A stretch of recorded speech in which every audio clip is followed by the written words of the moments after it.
The following EEG is of a 77-year-old woman who presented with a 2-day history of acute confusion and altered level of consciousness. Her blood work was significant for hyperammonemia with an ammonia level of 135 micromoles per liter. EEG was requested to rule out non-convulsive status epilepticus. So what we will do is we will review this EEG and we will come up with a differential diagnosis of somebody presenting with the waveforms that we see on this EEG, and then I'll walk you through my final report for this procedure. So this is what you see on many of the EEGs. This is the first page on many EEGs. A question for you is try to figure out what does this really mean, whether you understand what is this. So I'm going to discuss this in one of the later videos, but I want you to try to look at each and every page of the EEG, and if something looks unusual, try to see if you can figure out what that means.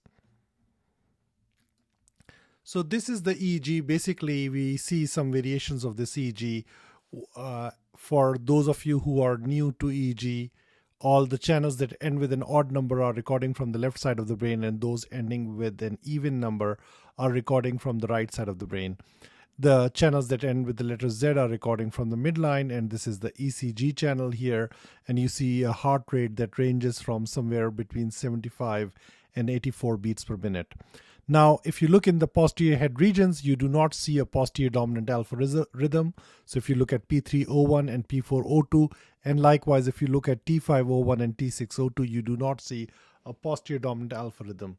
You're looking at frequencies that vary from delta and theta activity. So this is a delta wave here. You see some superimposed beta activity, and then you see all these waves with three phases. This is the first phase, second phase, and third phase that basically occur not quite every 1 second, but almost every half a second.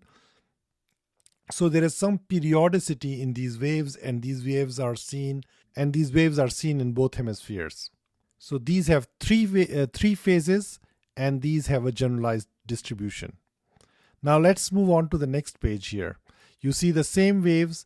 You do not see any evolution in frequency. You do not see any significant evolution in amplitude. What you do continue seeing is that these have the highest amplitude in the frontal head region, and you can see the peak here. So this is the first peak, second peak, and the third peak.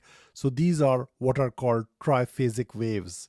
This is another example from the same patient, and you see more of the triphasic waves here. You do not see any epileptiform discharges. You do not see any clear electrographic seizures. Now look at this EEG very carefully. Here you're seeing the triphasic waves, but in the same EEG, on the same page, you're also seeing some eye movement artifact here. So this EEG has both the eye movement artifact, eye blink artifact, as well as the triphasic wave. So do not confuse one for the others. And on this page, you see some degree of 60 cycle artifact that is there. You can see some 60 cycle artifact, but you see the triphasic waves with some lag between the frontal and posterior, so anterior and posterior regions. The peak falls in the frontal head region before it falls in the parietal occipital head region. So there is a lag. If you see carefully, there is a lag over there. This page, basically the patient was asked to squeeze her hands, and you can see some change in frequencies here. So this EEG is reactive to verbal stimulation. These are just some samples from this EEG. I do not have the whole EEG here, but basically this sample very well represents the entire EEG. So we did not see a posterior dominant alpha rhythm. We saw frequencies varying from delta to theta frequency. We did see some superimposed beta activity. We saw the triphasic waves that occurred in a periodic manner, and we did not see any epileptiform discharges or electrographic seizures. And finally, this EEG was reactive to verbal stimulation. So the question is, what are the conditions associated with triphasic waves? I strongly recommend that if you are not already familiar, memorize these 6 conditions. These will be very helpful in your exams whether you are a neurology resident or you are a practicing neurologist, these are the 6 conditions you should always think of when you find triphasic waves on the EEG. So that is hepatic encephalopathy, which is associated with high ammonia levels, which may apply to this patient, uremia in patients with kidney failure, CO2 retention. If you have a high carbon dioxide level in the blood, you can see the triphasic waves.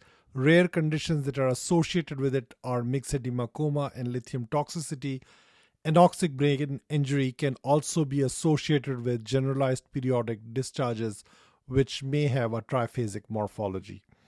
Now, triphasic waves was a very common term until the recent past. American Clinical Neurophysiology Society has used the term generalized periodic discharges with triphasic morphology, but we are talking about the same thing. So let's move on to our final EEG report here.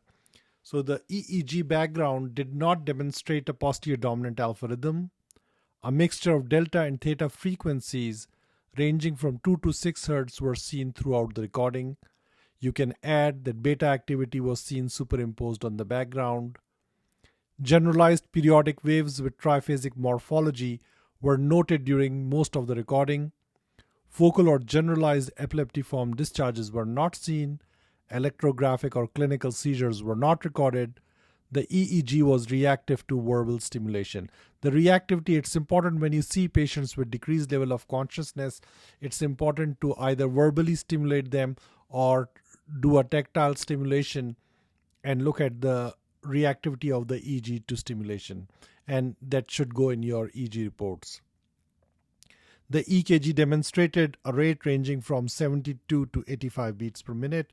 So our final impression is that this is an abnormal EEG, secondary to diffuse generalized slowing, as well as generalized periodic discharges with triphasic morphology. And based on the history that was provided to us, these findings are suggestive of a diffuse disturbance of cerebral function. In the context of hyperammonemia, these findings are suggestive of hepatic encephalopathy. Electrographic or clinical seizures were not seen during this recording. The requesting physicians were concerned about non-convulsive status epilepticus, so that's the reason I have added the last line that seizures were not seen. Thank you for your attention.